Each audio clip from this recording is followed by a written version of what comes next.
Hello friends, I'm Dr. Sheetal Badami. I'm an aesthetic physician and I run my clinic by the name of Define Aesthetics in Pune, India. Today I'm going to talk about adverse effects of sedentary lifestyles, inflammation and high glucose induced oxidative stress and present the data on a clinical trial conducted on diabetic and pre-diabetic patients using a waveform technology. Well, today we are in the midst of a COVID-19 pandemic, which has taken innumerable lives. And this has also forced all of us to connect virtually today. But I'm here to talk about another pandemic. And unlike the COVID-19, this one is a silent killer. Friends, I'm talking about none other than the pandemic of obesity. Nearly 30% of world's population is either overweight or obese today. A study published in Lancet says that India is just behind US and China in the global hazard list of top 10 countries with highest number of obese people. Physical inactivity or sedentary lifestyle is a major cause for obesity. It leads to decreased muscle mass and adipose tissue accumulation, which further generates systemic inflammation and oxidative damage. Obesity has various adverse effects on our body. These include insulin resistance, type 2 diabetes, abnormal lipid profile, non-alcoholic fatty liver disease, cardiovascular diseases, pulmonary complication, infertility, and so on. Insulin resistance forms a cornerstone of a cascade of disorders called as metabolic syndrome. This includes obesity, especially abdominal fat or visceral adiposity, insulin resistance, dyslipidemia, hypertension, PCOD, and non-alcoholic fatty liver disease. There is insulin resistance, which leads to hyperinsulinemia, which is a main factor involved in pathogenesis of this metabolic syndrome. There are various theories which suggest why obesity leads to insulin resistance. Obese people have higher levels of various substances like glycerol, non-esterified fatty acids, and various pro-inflammatory substances. Out of these, non-esterified fatty acid levels are very important as far as the insulin resistance is concerned. And there has been shown a direct correlation between increased levels of non-esterified fatty acids and development of insulin resistance. Another factor which governs the insulin resistance is the distribution of body fat. It has shown that individuals with visceral adiposity are more insulin resistant than the ones whose fat is more peripherally distributed. Insulin resistance ultimately leads to progressive beta cell dysfunction, and the impairment of beta cell dysfunction is what causes diabetes development. Visceral adipose tissue is also shown to be strongly linked with COVID-19 patients needing mechanical ventilation irrespective of their BMIs. The possible mechanisms include the associated inflammation. Visceral adipose tissue is having higher expression of ACE2 receptors. Abdominal obesity causes altered dynamics of pulmonary ventilation because of reduced diaphragmatic excursion. So, any method that reduces the abdominal obesity and visceral adipose tissue can serve as a protective and preventive measure during this health crisis. Now, let's talk about physical activity. Physical activity has known to improve cardiovascular fitness, increase muscle mass, improve blood glucose regulation, and reduce visceral fat and triglycerides. Various studies have shown this. Studies conducted with 8 weeks of aerobic exercise have shown reduction in visceral adipose tissue and fatty liver. Resistance training has resulted in improved lower levels of low density lipoprotein and also improvement in muscular strength and muscle mass. Short-term exercise appears to be somewhat effective in reducing visceral fat, but to reduce visceral fat effectively and to sustain it and to treat the obesity and associated hyperlipidemia and insulin resistance, long-term physical activity is required. And this is where most of the challenge comes, because most of the patients find it difficult to sustain the physical activity for long term. So various studies have been conducted using different technologies to find an alternate or a supportive to physical activity. A study conducted with low-level laser therapy combined with exercise reported visceral fat reduction. However, it was unclear if the results were due to the laser or the exercise. Another study with RF also showed overall fat reduction, but there was no clear indication of visceral adipose tissue decrease. Hence, I, along with Dr. Zofra Zania, we conducted a clinical trial with a new technology from London University. This technology synthesizes and regulates complex waveforms which replicate the exercise physiology, and it is experienced as either fast-paced or resistance physical training. The device has two waveform control knobs corresponding to generation of total 24 complex square waveforms. Each waveform is synthesized by 4,000 sine waveforms and a specific resultant frequency ranging from 55 Hz to 888 Hz. It generates muscular contractions, each sustained for 8 seconds with a 2 seconds of rest time. There are no known side effects of this technology, and the only contraindication being an implanted device like a pacemaker.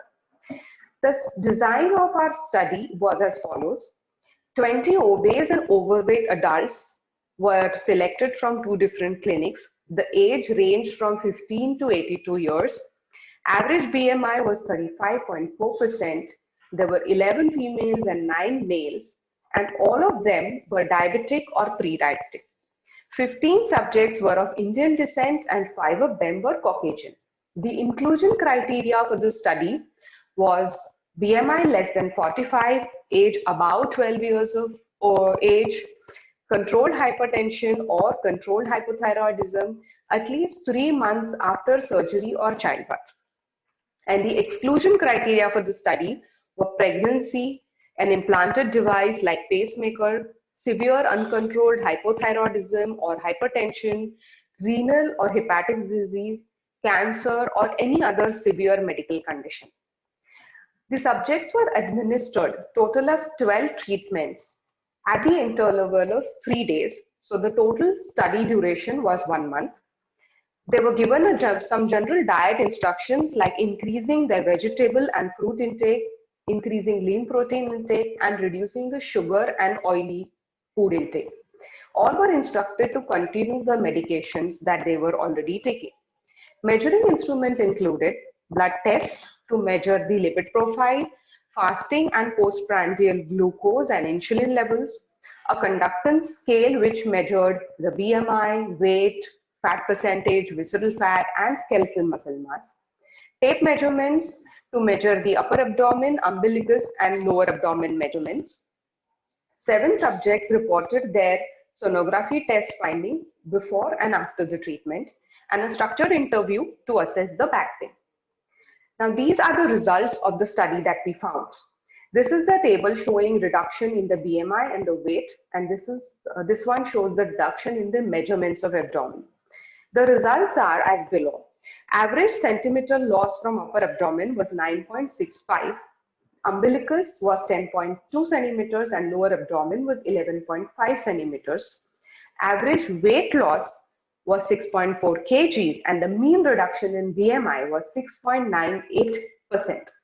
Now, the average measurement loss in centimeter was higher than the kgs lost, suggesting that fat was reduced and the skeletal muscle mass was improved. This is further supported by the results found on conductance scale, which show that the average overall fat loss was 16.99%, average reduction in visceral fat was 21%, and average improvement or increase in the skeletal muscle mass was 20.99%.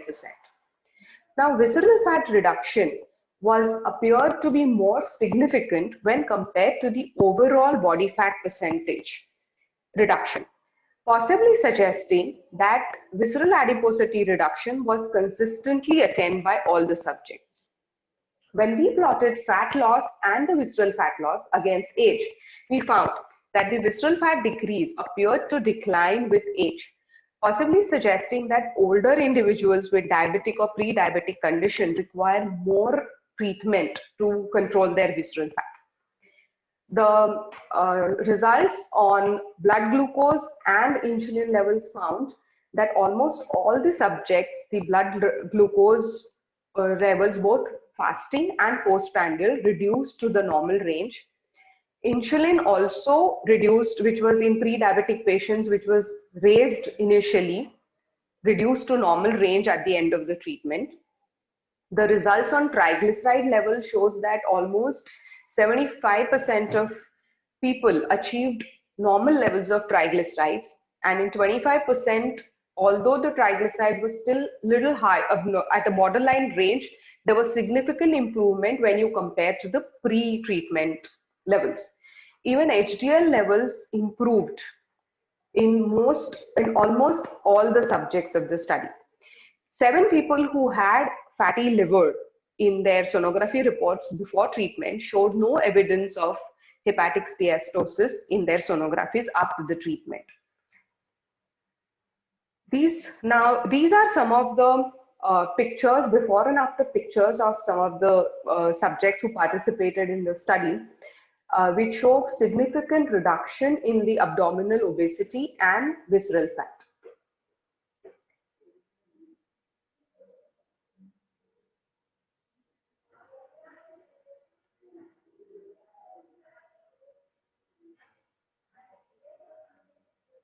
So overall, in conclusion, the study showed significant improvement in blood glucose, improvement in insulin resistance, reduced dyslipidemia, and significant reduction in visceral fat levels. Overall, the results were encouraging in terms of using this method as an alternative to exercise or as a supportive to exercise, offering an improved health status and weight loss within a short period like 1 month in obese individuals. These are some of the other studies which we have conducted using the same technology. And these are various clinicians across the globe who are helping us with studies using the same technology in various areas like visceral fat reduction, hormonal balance and metabolism, lipid and cholesterol, inflammation and oxidative stress reduction, diabetes, wound healing, etc. So with that, I would like to end my presentation and thank you very much for inviting me to speak at this conference. Thank you.